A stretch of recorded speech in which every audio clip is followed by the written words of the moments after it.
when it comes to working with feel, I think that the little details matter a lot. And one of the things that I think matters a lot is the way that a halter fits. So what I'm looking for in a good halter fit is that the horse's halter is not so tight that it's creating pressure when I don't want it, and that it's not so loose that it's sliding around. So here I think we have what I would consider the ideal halter fit, and it's fitting pretty snug around her face, but it's not tight. And the reason that matters so much is when I go to move her, I can easily guide her by the two halter knots. Let me see if I can see out of the way. So these two halter knots right here can have a feel on her face that tells her where to put her head very easily. So if I just take these halter knots and I gently move them over here, she follows those halter knots very easily because they are easy for her to feel, and she can follow along nice and softly with wherever the halter positions her. So that means that when I'm doing groundwork with this type of halter, the feel can be very subtle and very quiet. And even if I lower them a little bit, she can follow that because it's subtle and it's easy for her to feel. It's nice and soft. These knots aren't very severe. Obviously, any halter can be severe if you go yanking on it. And the other thing is that when I'm doing groundwork with her or leading, I'll turn it to the side so you can see, I'm operating not just on the halter knots, but on this knot right where the lead rope hangs. So when I move the knot, you can see how little it takes for her to change her posture and her positioning is just by moving this knot a little to the left. Her head can follow all the way to the left. She can follow it forward. She can follow it backward. And she can move on a circle very easily to the right because the halter has a good fit. And because it has a good fit, it's easy for her to understand, it's easy for her to follow, and I can be very subtle in the messages that I give to her. So we'll compare a halter that I don't think fits very well and see the difference. So we have a lot more extra room. See how much you can slide around. And then while we're doing groundwork, it's easy for it to shift left to right, and that can give her easily a pole tilt.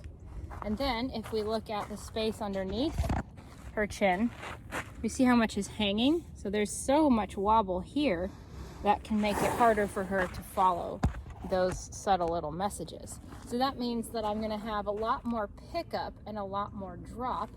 Again, I'll show you that little spot.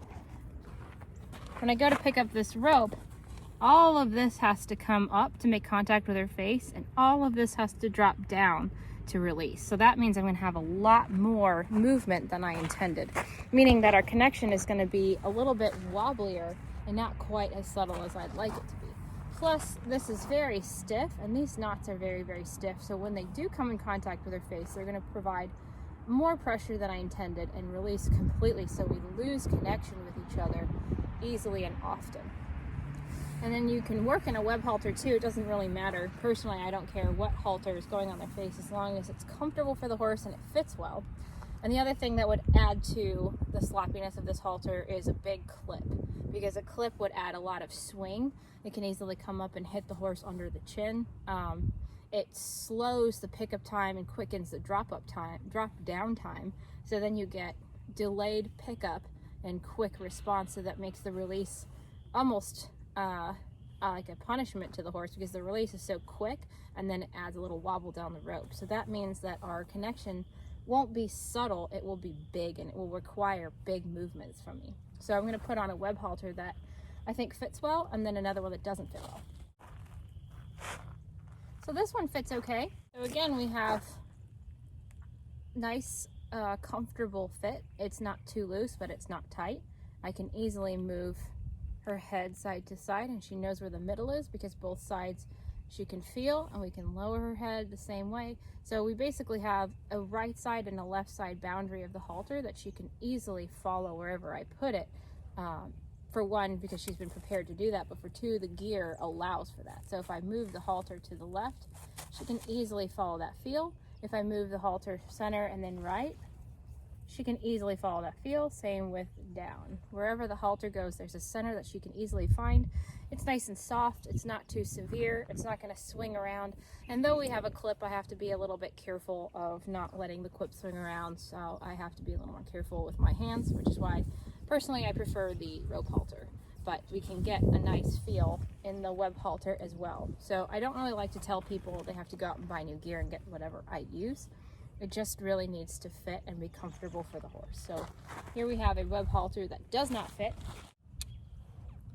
So obviously this is way too big. We've got lots of slide side to side, left and right, lots of slop.